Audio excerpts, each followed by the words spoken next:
So we're going to be covering in this presentation validation as a clinical tool to be used with a variety of different cases and a variety of different clients that you're going to be seeing. Fundamentally, validation is something that, while is most usually used in treating people with emotion dysregulation issues, is a skill that you're going to want to come back to again and again and again throughout your practice and the people you're working with, as well as a skill you're going to want to teach those clients, especially when treating couples that are suffering, high conflict and any other issues they're coming in with. Yeah, validation is a beautiful tool that not only regulates emotion so you can do the work that you need to do, but is a way of also shaping behaviors in your clients that are more pro-social, that are going to be able to get you the results that you want in treating these difficult cases. The article I'm going to be jumping off of today is by Marsha Linehan and Koerner. They're the two major developers of dialectical behavior therapy. If you want to check out the book that their chapter is included in, I definitely suggest check out Cognitive Behavioral Therapy, Applying Empirically Supported Techniques in Your Practice. It's an amazing book. Now we got to figure out here, well, what is the difference between validation and empathy? Because they are not the same thing, and it's important to get our terms straight here so we can actually apply the tools that we need. Empathy is understanding accurately and clearly a person the way they're seeing the world. It's being able to take their position, take their perspective, and see the world as they do. It's going to be the internal feelings you're feeling, mirroring their feelings. So empathy is a very individual process. It's not interpersonal. Whereas validation is taking that one step further, where you're not just feeling the feelings that the client is feeling, but what you're doing is now you yourself are acting them out in some sort of physical expression of that empathy. So like I said before, used as an intervention, validation can be used when your client is emotionally dysregulated, when they're all over the place, when they're angry, they're sad, they're falling apart. What this does, enables the person to come back to baseline so you can do the work you need to do before you jump into any intervention whatsoever. A lot of times, especially with access to clients, like I said, their emotions all over the place. That you can even imagine their baseline of calm is probably hovering around subclinical anxiety. It is tough walking through life as though you have no emotional skin. And any little thing is not little. Getting that down, getting that clear, that these clients are not complaining, these clients are not manipulative, these clients are not trying to get anything out of you, is your number one priority. And that, in therapeutic speak, that is the countertransference, your belief that you're being manipulated. Now, I'm not going to say that there aren't people in the world who don't manipulate. We call those people psychopaths and sociopaths. Validation is not going to help those people because there is something significantly wrong in their emotion processing systems. But this is not who you're treating. This is not who we're talking about in this presentation. These people are exquisitely sensitive, and they are feeling the feelings that they're expressing. They are having the worries that they're verbalizing, and they're not trying to get anything out of you. But the one thing that you need to bring out of yourself is this empathy so that you can use to validate what they're going through. And by validating somebody, what you're doing essentially is you're saying, I am here with you. I am standing in this moment. You are not alone. And it's that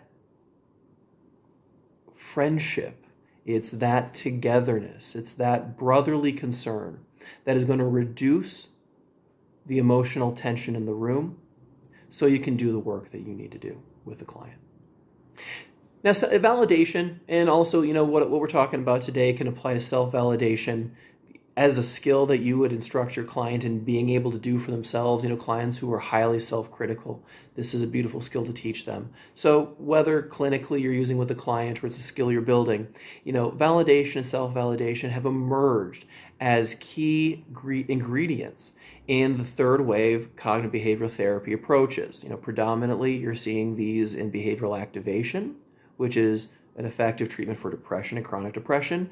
You're seeing this in dialectical behavior therapy for Axis 2 personality disorders, and acceptance and commitment therapy, which is a transdiagnostic approach that can be used across the board with Axis 1 issues or Axis 2 personality disorders. That validation is a fundamental starting point in all of these approaches. Now, they're used very differently than, say, from a psychoanalytic tradition or a cognitive behavioral therapy approach from, a second wave, like schema therapy would be a good example. These approaches, the psychoanalytic or phase 2 CBT, they're often using validation as using behavioral terminology as an antecedent, setting up what is going to follow. And that is legitimate. That is definitely, like I already explained, is a legitimate way of setting up the work that needs to be done in order to set a baseline to do the work that needs to be done. But these other approaches look at validation as a end in of itself. From the psychoanalytic tradition, validation is being used to become more aware of unconscious thoughts, or within schema therapy is being used to correct problematic schemas. And again, in those approaches, completely valid, and it's useful to use validation in those ways. But with the third wave CBT approaches, which are predominantly behavioral approaches purely, taking out the cognitive element, they're being used as consequences. So in another way of putting it, that these are validation is a positive reinforcement of whatever behavior that you're seeing, and it can be used in a variety of ways. Number one, validation as a positive reinforcement can be used in discrimination training, where you are zeroing in on a person's verbalized statement. Let's say that they're very angry and they're yelling at you and they're saying that you're a good-for-nothing therapist, and why the devil are they coming in to see you? Well, there are parts of that you don't want to reinforce. There are parts that you do not want to validate. The nasty language and the anger and the shouting. So what you are doing is you are targeting the parts of that maladaptive behavior to positively reinforce, to validate. It makes a lot of sense that you're angry, that you're feeling those feelings that you're feeling. And I'd probably feel those feelings if I was in your position too. There's nothing wrong with having feelings, and we want to validate that. We want to see more of that. We want to raise emotional awareness of feelings in the clients we're dealing with. That's a starting position in being able to solve a lot of the problems that they're coming in with.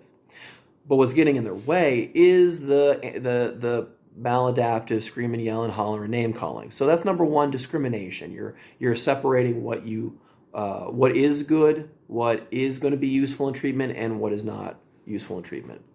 Another way of validating as positive reinforcement is when the client is actually expressing behaviors and verbalizing things that are useful, for them. When they are showing, for example, say radical acceptance is a skill that's often used in these behavioral approaches. When they are radically accepting the situation as is, or they are being willing as opposed to willful, that they are trying to reduce their their intense emotions. They're using some other skills. So validating their experience, and that's amazing. I can only imagine what you must be going through, and the fact that you're able to use these skills and drawing from those skills shows that you've really been doing a lot of work, and my hat's off to you. It makes sense that you're angry, it makes sense that you're upset, and nevertheless you're using these skills. That's amazing. You're validating the feeling, you're validating the struggle, and you're also encouraging the pro-social behavior that we're striving for, the emotional stability that validation can increase.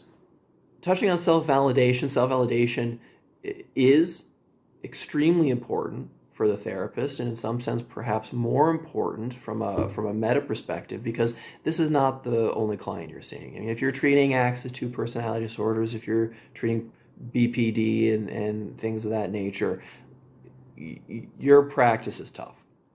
And there is an incredibly high rate of burnout.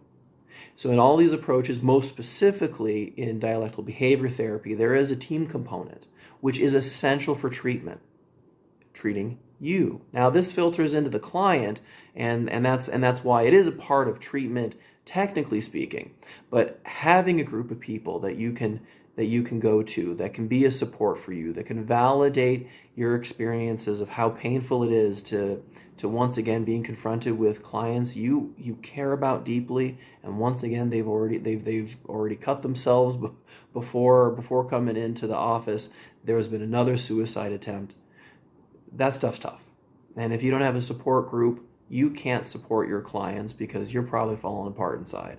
And if you don't think you are, chances are there's a tad of disassociation, because how could it not affect a person? Seeing people they care about, and the goodwill that you're showing these people, and the effort you're making and trying to make their lives better, and seeing them hurt themselves, that's definitely going to have backlash. So within these treatments, it is vital to have this component, this self-validation and this group validation of what you're going through, just to keep you an effective therapist.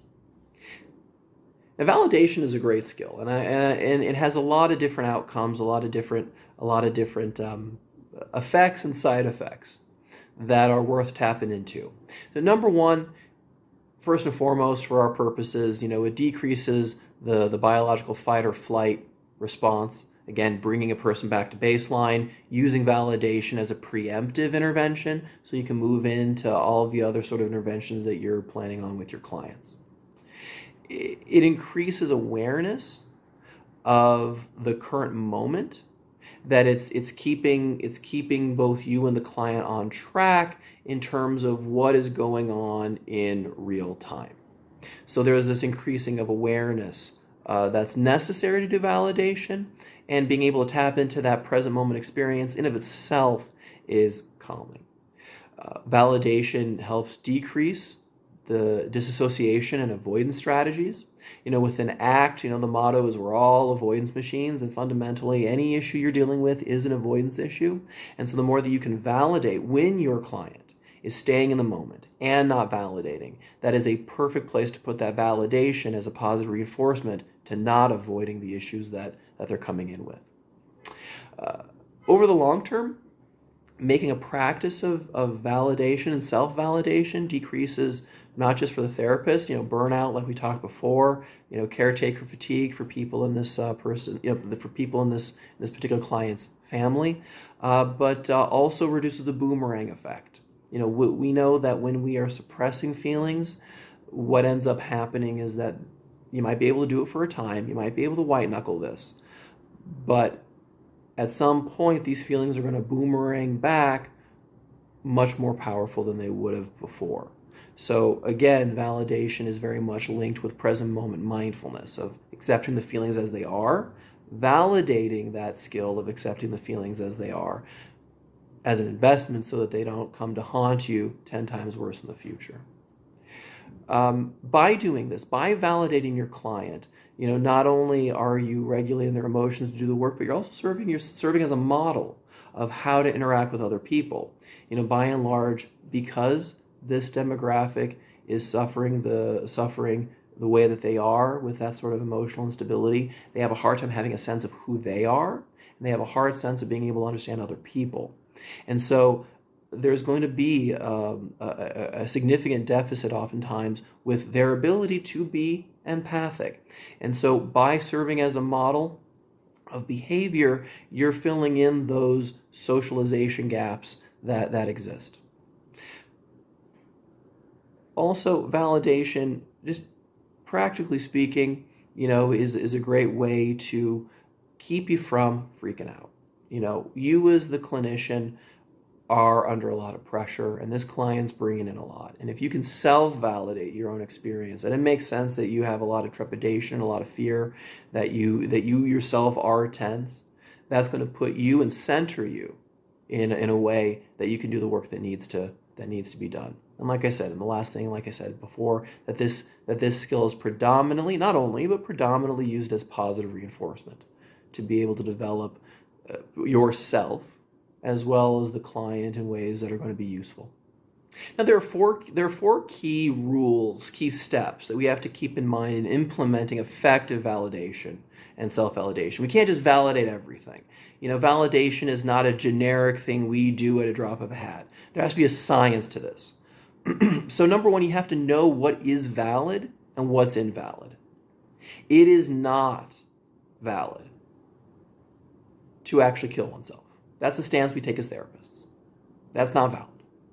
But it sure is valid the pain and anger and resentment and fear that your client must be feeling that'll lead them to attempt suicide. Well, that is valid. Not everything is valid. We don't live in a world where everything is okay and everything is relative. You have to, as a therapist, take stances. And quite often you can use perhaps a contextual philosophy to orient yourself of what is useful, to be able to sift through, to make those choices of what is valid and what's invalid. Your culture, your ethical background, while you have to be aware of those things and be sensitive to differences in culture, they at the same time, when you're aware of them and you know when to use them and not to use them, can be a fantastic compass to sort out when to validate and what not to validate. So we validate the valid and we invalidate the invalid, but not often. See, there is another side of validation where, again, this idea of validation is a positive reinforcer. It can be it can be used as a punisher, but gently. You don't want to overuse that. Within DBT, one interesting way of using invalidation as a punisher that tends to oftentimes work is using the skill of irreverence. Irreverence, one way of thinking about it is friendly teasing. And you can't do this with any vindictiveness because it'll just come across as being mean.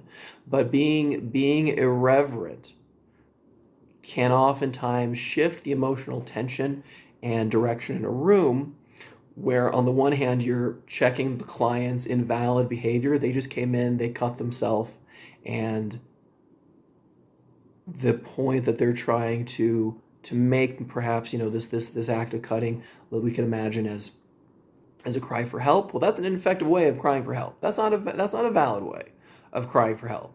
And this client might be coming with so much tension in the way they're presenting this cutting to try and get a rise out of you, to try and get what they want.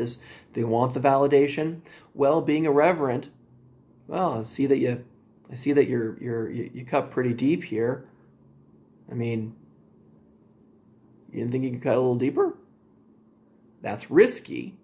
I wouldn't advise it in every situation. Is that what you're coming to show me? Well, knowing you, I would have thought that it would have been lower down the arm. These sort of things are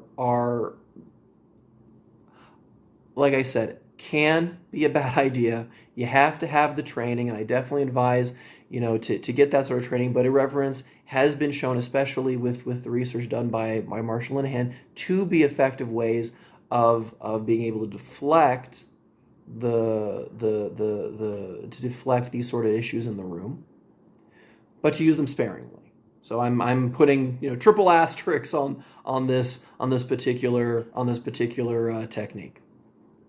You don't want to ask for trouble, but you want to be able to also invalidate the invalid so that you can phase out those behaviors as well. The next step here, the next key in applying validation properly is you have to validate the valid at the highest possible level. Now, in the following slide, in the next upcoming slides here, we're going to go through the 6 different levels of validation, It's not something, like I said, you just do. Oh, I get it. You can't just mirror always back what the client just said it.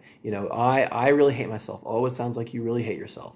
You can't thoughtlessly pull the skill off. There has to be a lot of soul and a lot of meaning and a lot of care in that validation. Ultimately, being genuine, being real. That's the important part here. And you have to validate immediately, and you have to validate often. Just like any positive reinforcer, you have to be immediate in how you reinforce positively.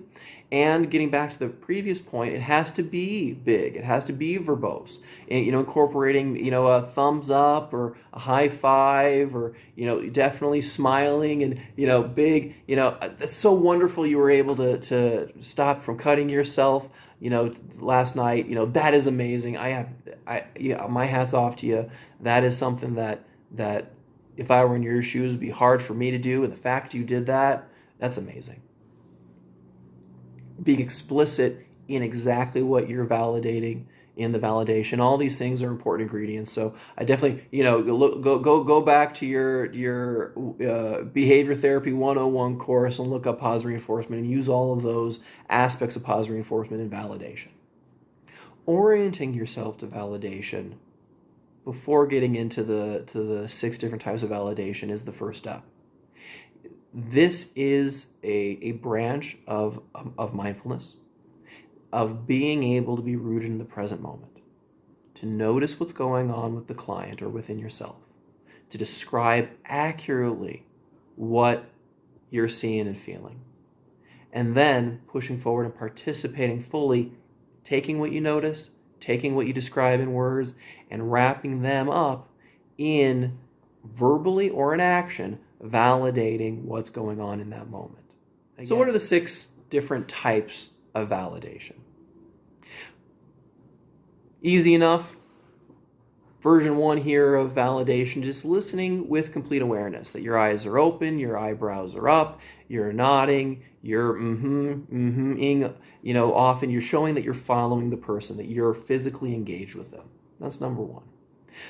Version 2 here of validation is that you're reflecting back accurately with the client's own words what you're hearing. So this is very Rogerian in nature, that you are following and you are repeating back what you're hearing.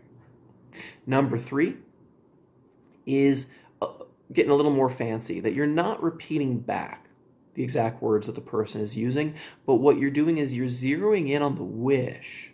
What is the underlying soul of what's being said? Simple enough example, take a client who, they're balding. That's rough. Who wants to lose their hair? My uncles, for example, on my mother's side, they all went bald when they were like 19 years old, so like, man, I've been terrified of losing my hair. Thank God I didn't ever since, when I was younger. Well, there's it's not just because I lose my hair literally. Well, it's because, sorry, uncles, but I don't want to look like a cue ball. Like, I care about my looks. It does touch me. And so just saying, oh, I really hear it's upsetting that you're going to lose your hair. Well, that is validating, but going that one step further of why, well, like, I really hear that, looks are important to you. That makes so much sense that you'd be worried about losing your hair and losing your beauty. That's validating.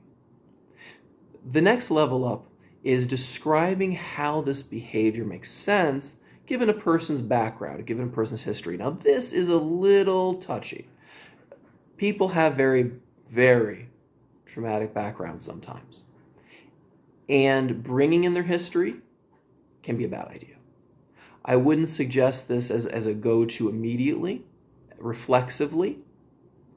All the others, they can be reflexive. But this one you have to use a lot of intelligence for, but it could be useful, especially when a client has taken to the diagnosis they may have received, and you can use that to externalize their experiences. That makes sense that you were feeling that, especially seeing as how emotion regulation issues are something that is a problem, within your biology. That's just the way you were made, or that was just the way that your family behaved. So of course that's your normal. Why would you think any different? So it makes sense you'd be feeling the way that you felt, and that you wanted to act out the way that you acted out. There again, notice the way you wanted to act out is not what you might have done. You can't validate that they punched out the bus driver, or they did some other self-harm, or they ended up stealing something that they wanted desperately. Those you can't validate. But the feelings, the wants, the experience of that, you do validate. The next level up here is, describe the behavior as normal. That makes complete sense. Anybody would feel the same way. If I were in your shoes, I'd feel the same way. You're normalizing the feelings and the urges. And finally, the last step of validation, and the most powerful, is radically and genuinely sharing in that person's experience. It makes sense to you because you feel that. So you can bring yourself into the room. You bring yourself into the experience. How it touches you so deeply because you're there with the person. That's something that you share in a common life experience. There's a common humanity that you're touching with this level of validation. Now, you can't just use these willy-nilly. A perfect example is you're on a date. The woman says, I had a really nice time. Well, you can't just eyebrows up and nod. That just looks silly. Oh, I really had a nice date with you. Thanks for taking me out. I really hear you had a nice date tonight. That's not going to work. I really had a nice date with you. Thanks for taking me out. It makes sense you had a really nice date tonight because I'm really fun to hang out with. That's not going to work either. Given your personal history, it makes 100% sense that I'd be attractive to you. It's really normal that you feel that you had such a nice night going out with me. Anybody would feel that.